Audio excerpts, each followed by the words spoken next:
poderia correr esse risco. O senhor achava que podia... Existia essa possibilidade, está certo? Porque eu estava abusando, né? Que se você vê as tomadas de aeroporto, muita coisa poderia acontecer. E eu falava para o pessoal de segurança do meu lado, que essa possibilidade ia se aumentar a partir do momento que minha popularidade ia crescendo.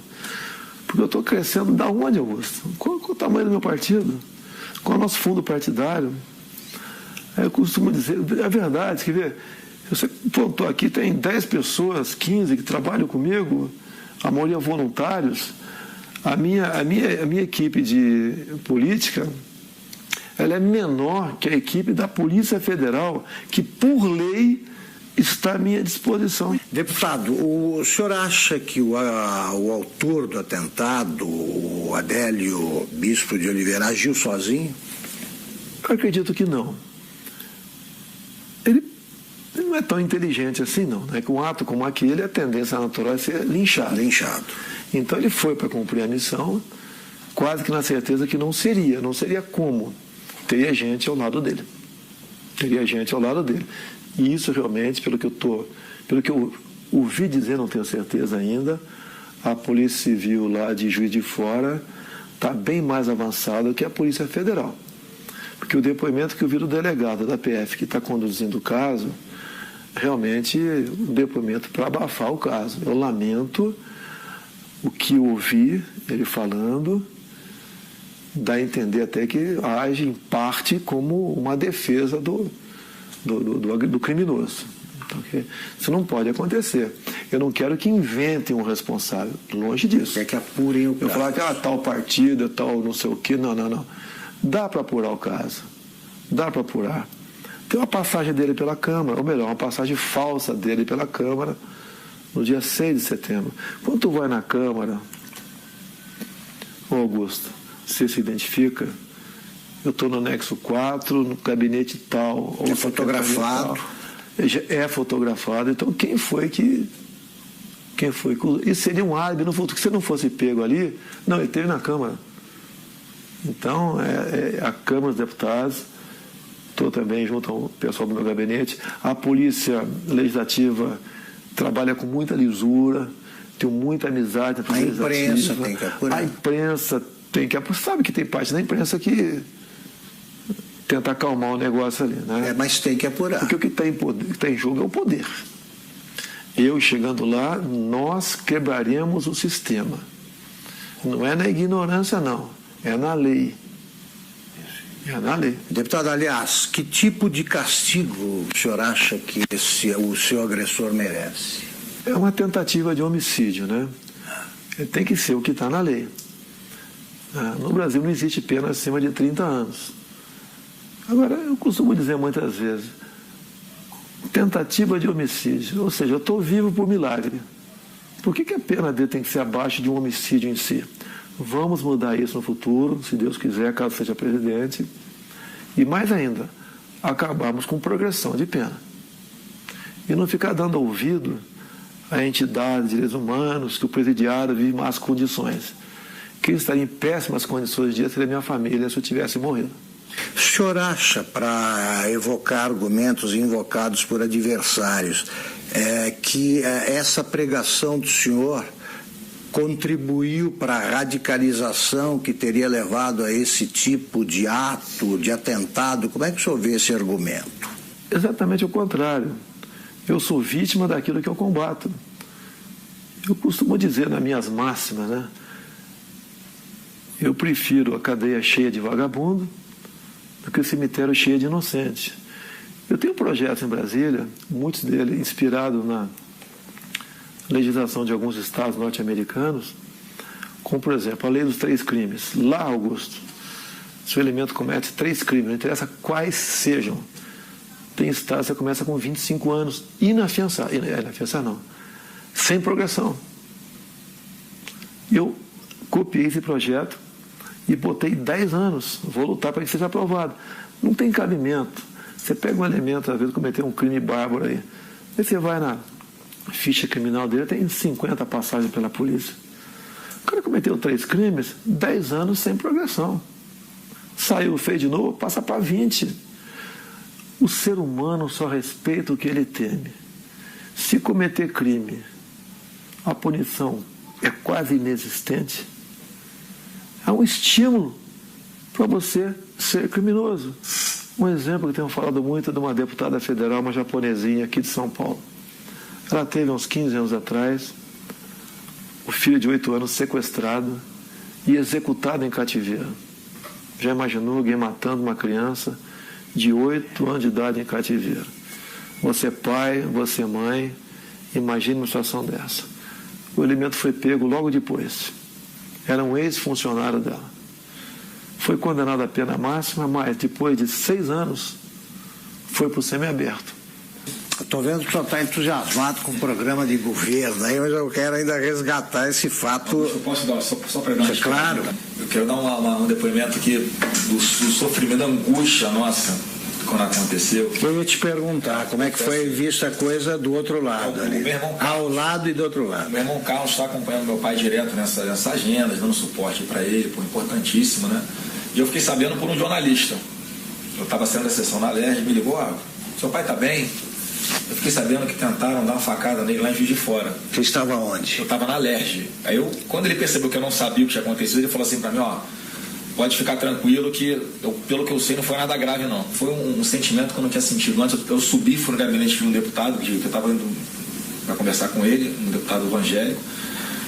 Rapaz, quando eu cheguei lá, tinha uns 15 pastores no gabinete dele. E eu não sei porque eu sabia, me deu vontade, eu comecei a chorar muito, explicando o que tinha acontecido, sem saber o que tinha acontecido, né? E aí, você não sabia? Eu sabia, mas eu chorava com medo do que pudesse acontecer, mas tinha certeza que não ia acontecer o pior. Pressentiu? Tinha certeza que não ia acontecer o pior. Mas pressentiu que podia acontecer. Fiz aquela oração, todo mundo ali, pela saúde dele. Eu entrei no carro, foram as horas mais longas da minha vida no trânsito, que era a véspera de feriado. E aí eu sabia assim, meu irmão tá lá com ele, tá bem cuidado, tá num bom hospital. E aí, mas eu fui me acalmando no caminho, né? Aí quando eu cheguei lá, que os médicos me explicaram o que era, é que eu falei assim, cara, foi milagre, esse cara não sabe o que aconteceu, né? Ele tava acordando meio grogue. Você achou que seu pai poderia morrer? Eu em momento algum achei que ele fosse morrer, em momento algum. Eu tinha uma paz dentro de mim que isso não ia acontecer.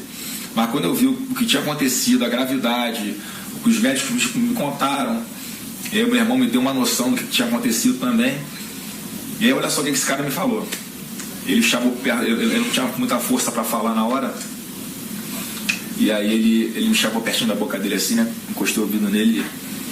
Não foi com essas palavras, foi assim, se deram mal, tô vivo. O cara no momento desse não tá pensando na saúde dele, tá pensando no todo, no que ele representa. Então eu tenho cada vez mais orgulho dele. Muito. E agora está aliviado. É um choro de alívio, né? E certeza de que Deus está preparando uma coisa muito grande para o nosso Brasil e está usando o cara aí. Com certeza.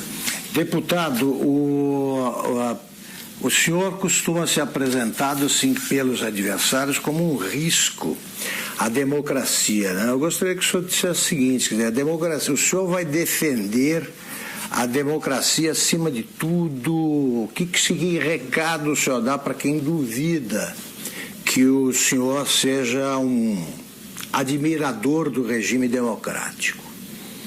Esses caras que falam que são um risco para a democracia, na verdade são um risco aos esquemas dele.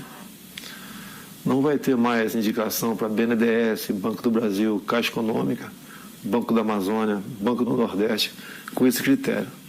Botar lá a indicação de um amigo para que use essas instituições em causa própria. Isso vai deixar de existir. O exemplo mais claro foi o BNDES. Todo mundo sabe o que aconteceu lá. Então eu sou um risco, sim. Eu sou um risco àqueles pendurados em estatais do governo. Nós temos em torno de 150 estatais. Conversei com o Paulo Guedes, que rapidamente... Vai privatizar estatais. Falei, Paulo Guedes, nós vamos priorizar um estudo muito acurado, não vai haver injustiça com ninguém. Mas algumas serão privatizadas, certamente. Vou dizer muitas. Tá? No governo do PT, umas 50 foram criadas. Temos até uma estatal do trem-bala, eu não sei ainda. Isso. Tem lá algumas dezenas de apadrinhados ganhando uma fortuna por mês. A tal da EBN também. é outra que você tem que olhar com muito carinho, porque é um orçamento de um pouco mais de 1 bi por ano, uma TV que ninguém assiste. E está lá, amigos do rei estão lá. Então, as estatais que são ociosas, com toda certeza serão privatizadas. Agora, existem estatais que são estratégicas. Tenho conversado com o Paulo Guedes, né? Banco do Brasil, Caixa Econômica. Para mim, são estratégicas. Então, isso daí estão fora de cogitação. E mesmo assim, temos outras, você tem que ver o critério, o modelo para privatizá-la.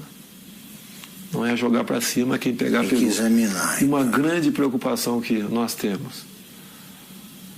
Nós não podemos ser inquilinos de nós mesmos aqui no Brasil. Tem um país aí fora, China, que nós queremos manter relações comerciais com eles, sim, até há interesse por parte deles, mas não podemos permitir que a China ou qualquer outro país, em vez de comprar no Brasil, venha comprar o Brasil. Perfeito. Deputado, a ex-senadora Marina Silva diz o seguinte, que a prova de que as ideias do deputado Jair Bolsonaro não funcionam, a prova disso foi o próprio atentado, porque tanta gente protegendo não conseguiu impedir que o ataque acontecesse. A Polícia Federal falhou? O senhor notou falhas no esquema de segurança? O ambiente...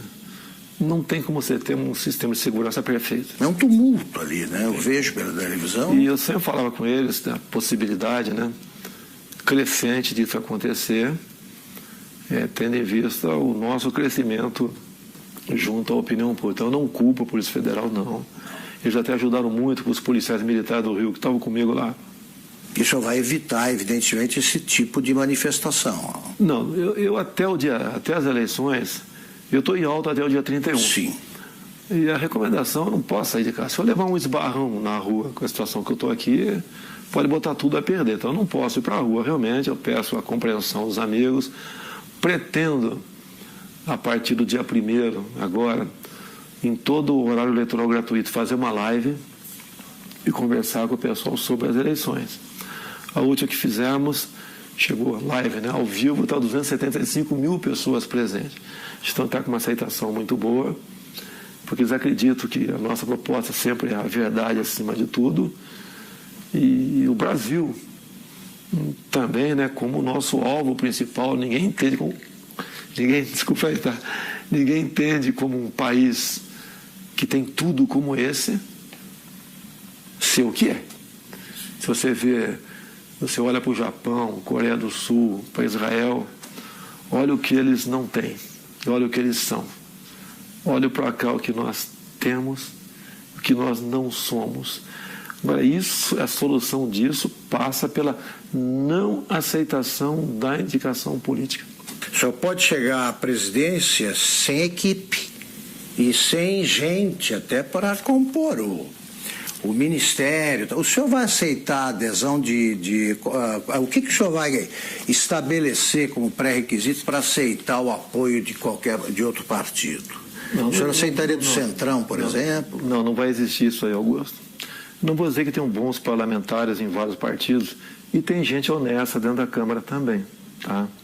Mas não será esse o critério, é a competência. Eu quero, por exemplo, um ministro da Ciência e Tecnologia voltado para a pesquisa, para a inovação. O senhor não sabe quem é? Ainda tem um nome de longe, né, que a gente pensa nele, não sei se seria o mais adequado ou não, tá certo, mas é um pouco inexperiente ainda, o nosso querido coronel da Aeronáutica, Marcos Pontes, um astronauta. Sim. Poderia ser uma pessoa para lá ou para compor o ministério, ou para compor. Então o ministério é importantíssimo. O que faz o jovem sair do Brasil? Falta de oportunidade aqui.